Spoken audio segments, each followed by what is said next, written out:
নমস্কার, আমি শিউলি। আমার চ্যানেলে আপনাদের সবাইকে স্বাগত। সকাল এখন ৬টা বাজে। আজকে তাড়াতাড়ি স্নান করে ফেলেছি, অথচ আজকে কোনো কাজ নেই।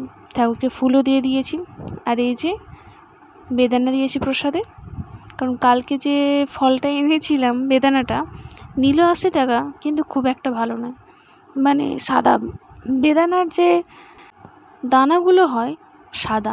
আর এইদিকে দেখুন না, রোদটা সেই সবে বেরিয়েছে, মেঘলা মেঘলা আকাশ। আর ঠাকুমাকে দেখো, সকালবেলায় আম সিদ্ধ করে আমের মাড়িও বের করা হয়ে গেছে, তাকে আউটছে, মানে আম সত্ত্ব দেবে। মোটামুটি এবছর ভালো রকম ঠাকুমা আম সত্ত্ব দিয়েছে।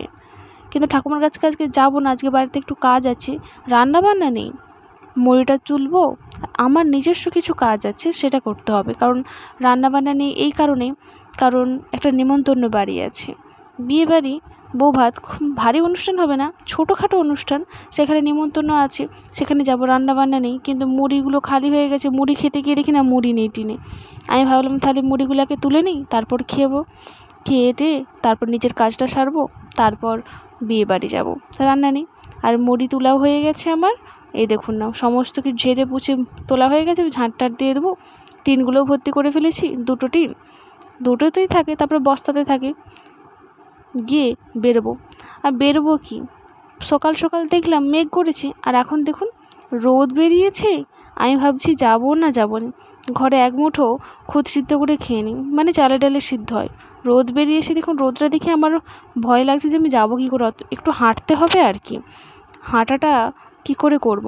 আর এই যে শাড়ি দেখুন, এটা আমার বড় জায়ের বাপের বাড়ি থেকে দেওয়া আমার শাড়িটা ভীষণ প্রিয় আমার, মানে একটু ভারী শাড়ি, তার সাথে এই ব্লাউজটা। এই শাড়িটা প্রিয়, হাতের সামনে ছিল, আলমারির খুব কাছে। আমি বললাম তাহলে এটা পরে যাওয়া যাক। তারপর সেখানে কি একটা চমক দেখলাম। এই দেখুন, এই গাছটা চিনতে পারছেন? এটা গ্রামগঞ্জে আগে প্রায় হয়ে থাকতো। এটা পাথরকুচি বা স্লেটকুচি পাতা, এই পাতাগুলোকে নিয়ে আমরা বইয়ের পাতায় রাখতাম, বা এই পাতা থেকে গাছ হতো। এই পাতাটা এখন পাওয়া যায় না, কিন্তু এই গাছটা পাথরকুচির পাতা ঠিক উল্টোটা, মানে কিছুটা আলাদা, সেই জন্য তুললাম। আর এই দেখুন কত কন্যাযাত্রীরা এসছে, আমরা খেয়ে দিয়ে দাঁড়িয়ে আছি, বাড়ির ভেতরে ঢুকিনি। আর যা গরম, সেই জন্য বাইকটাতে দাঁড়িয়ে আছি। বেশ কিছু কন্যাযাত্রী এসেছে, ওই জন 30-এর মতো এসেছে। আর এই যে বাচ্চাটাকে দেখতে পাচ্ছেন, রাস্তায় যেতে যেতে এর আবার অন্নপ্রাশন, তার অনুষ্ঠান হবে। বিকেল এখন 5টা মতো বাজে, ওদেরকে পড়াবো বলে ডেকেছি। গিয়ে দেখুন মেঘ ধরেছে, দেখুন না ওই দিকটা পুরো কালো হয়ে গেছে মেঘে। দেখতে পাচ্ছেন মেঘে কেমন কালো হয়ে গেছে তাল গাছটার উপাসটা। আর এদিকে এরা পড়ছে, এরা আবার বলছে আমাদেরকে তাড়াতাড়ি ছেড়ে দাও, আমরা তাড়াতাড়ি বাড়ি যাবো। আমি বললাম তাহলে তাড়াতাড়ি পড়া করে ফেল, তাড়াতাড়ি তোদেরকে ছেড়ে দিই। 4 জনই এসেছে মেঘের জন্য, আর বাকি কেউ আসেনি মধ্যে, তারা হয়তো আসবেও না। চলুন এদেরকে পড়িয়ে তাড়াতাড়ি ছেড়ে দিই। আর রাতে রান্না আছে, রান্না টান্না করে তাড়াতাড়ি খেয়ে দিয়ে শুয়ে পড়বো। মেঘলা মেঘলা আকাশ, ঘুমটাও ভালো হবে, বুঝতেই পারছেন। চলুন আজকে এই পর্যন্ত ভিডিওটা ভালো লেগে থাকলে সাবস্ক্রাইব করে দেবেন, আর আমার সঙ্গে থাকবেন।